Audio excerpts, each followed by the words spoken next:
Welcome to my channel Afroza dot সম্রাট kitchen. আজকে আমি বানাবো কাতলা মাছের কালিয়া। তো তোমরা ভিডিওটা প্রথম থেকে শেষ পর্যন্ত দেখতে থাকো। তো দেখো আমি আজকে কাতলা কালিয়া কিভাবে বানাই।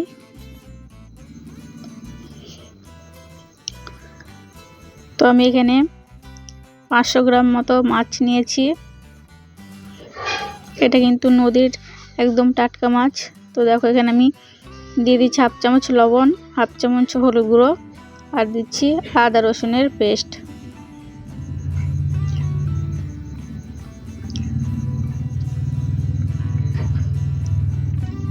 এবার মাছটাকে ভালো করে মাখিয়ে নেব।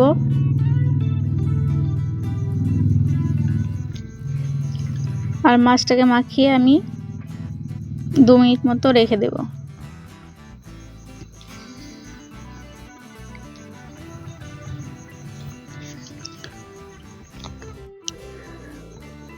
তো দেখো 2 মিনিট হয়ে গেছে। এবার আমি সাদা তেল দিয়ে দিচ্ছি যাতে ভাজার সময় না ছিটকায়। তো দেখো আমার তেলটা মাখানো হয়ে গেছে।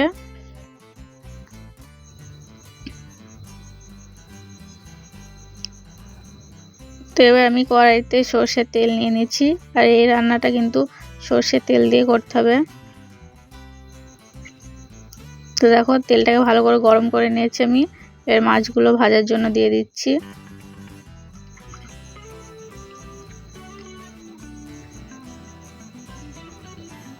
এবার মাছটাকে ভালো করে ভেজে নেব। তো দেখো এক সাইডটা ভাজা হয়ে গেছে। এবার আমি মাছটাকে পাল্টে অপর পিঠটাকেও ভেজে নেব।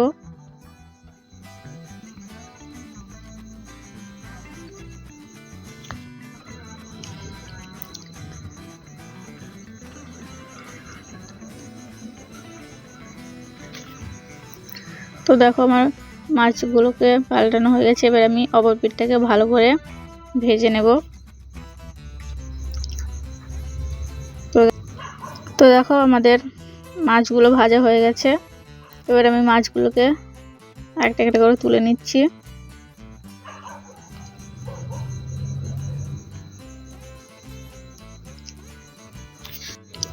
তো দেখো আমাদের মাছগুলো ভাজা হয়ে গেছে, তুলে নিচ্ছি আমি। এবার এই তেলে দিয়ে দেব আমি একটা বড় সাইজের পেঁয়াজ আমি পাতলা করে কেটে নিয়েছিলাম। পেঁয়াজটা দিয়ে দিচ্ছি।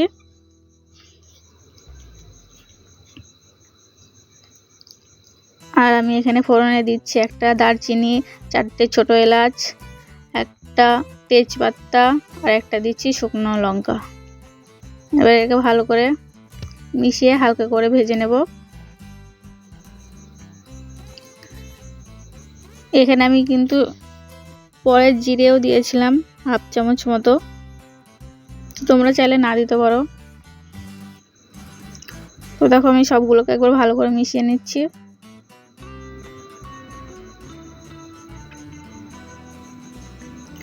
তো এখানে আমি দিয়ে দিচ্ছি হাফ চামচ চিনি। চিনি দিলে কিন্তু গ্রেভির কালারটা খুব সুন্দর আসে, ওই জন্য আমি চিনি দিয়েছি। তো দেখো চিনিটাকে ভালো করে আমি মিশিয়ে নিয়েছি। এবার এখানে আমি দেব 2টো ছোট সাইজের পেঁয়াজ আমি মিক্সার করে রেখেছিলাম। তো এবার পেঁয়াজ বাটাটা আমি দিয়ে দিচ্ছি। তোমরা চাইলে এই রান্নাটা পেঁয়াজ বাটা দিয়েও করতে পারো। তো এখানে আমি দিয়ে দিচ্ছি 2টো ছোট সাইজের টমেটোর পেস্ট। এবার এই দুটোকে ভালো করে মিক্স করে কষিয়ে নেব। তো দেখো এখানে আমি অ্যাড করছি আদা রসুনের পেস্ট।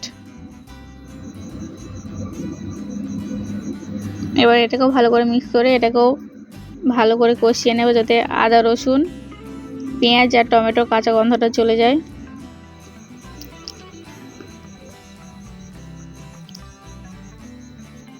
তো দেখো আমাদের মশলাটা কষানো হয়ে গেছে। এবার আমি দিয়ে দিচ্ছি তৈল মশলা আর দিচ্ছি কান্দা মশলা এখানে আমি সব মশলাগুলো হাফ চামচ করে নিয়েছি। আর এখানে দিচ্ছি আমি হলুদ গুঁড়ো। আর এখানে আমি দিচ্ছি জিরে গুঁড়ো আর লবণ। এবার মশলাটাকে ভালো করে মিশিয়ে নেব।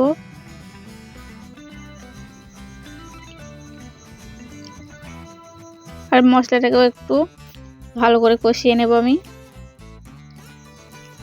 তো দেখো আমাদের মশলা কষানো হয়ে গেছে। এবারে আমি দিয়ে দিচ্ছি ধনে গুঁড়ো। তোমরা চাইলে এটা আগেও দিতে পারো। তো এটাকেও ভালো করে মিক্স করে নেব।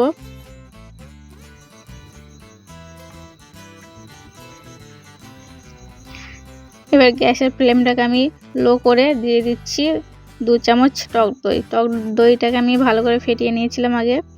আর গ্যাসের ফ্লেমটা লো না করলে কিন্তু দই দেওয়ার সাথে সাথে মশলাটা নষ্ট হয়ে যাবে। তো দেখো আমি ভালো করে মিক্স করে নিচ্ছি। তো দেখো আমাদের মশলা কিন্তু একদম রেডি হয়ে গেছে। এবারে আমি দিয়ে দিচ্ছি পরিমাণ মতো পানি। তো তোমরা যদি গ্রেভিটা বেশি করতে চাও তাহলে বেশি পানি দেবে, আর কম করতে চাইলে কম পানি দেবে। তো দেখো আমি পানি দিয়ে দিচ্ছি। এবার আমি ভালো করে একবার পানি আর গ্রেভিটাকে মিক্স করে এটাকে ফুটতে দেব।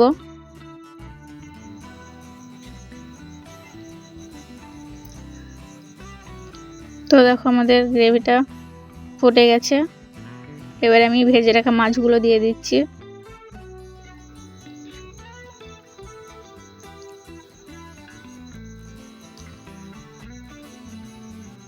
তো দেখো আমার মাছগুলো দেওয়া হয়ে গেছে। এবার এটাকে আরেকবার আমি মিশিয়ে নেব, দিয়ে এটাকে ভালো করে জাল করে নেব যাতে গ্রেভিটা অর্ধেক হয়ে যায়। তো দেখো আমাদের গ্রেভিটা প্রায় হয়ে এসছে। এবার আমি দিয়ে দিচ্ছি গরম মশলা গুঁড়ো। এটাকে এবার আরেকবার মিশিয়ে নেব আমি ভালো করে।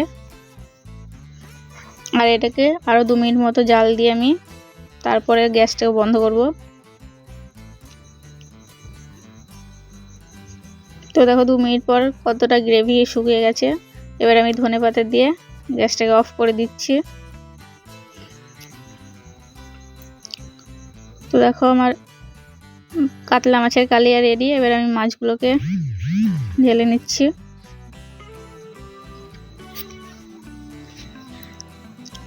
তো দেখো আমাদের কাতলা মাছের কালিয়া কিন্তু একদম রেডি। তোমরা কিন্তু অবশ্যই এরকমভাবে একবার বাড়িতে ট্রাই করো।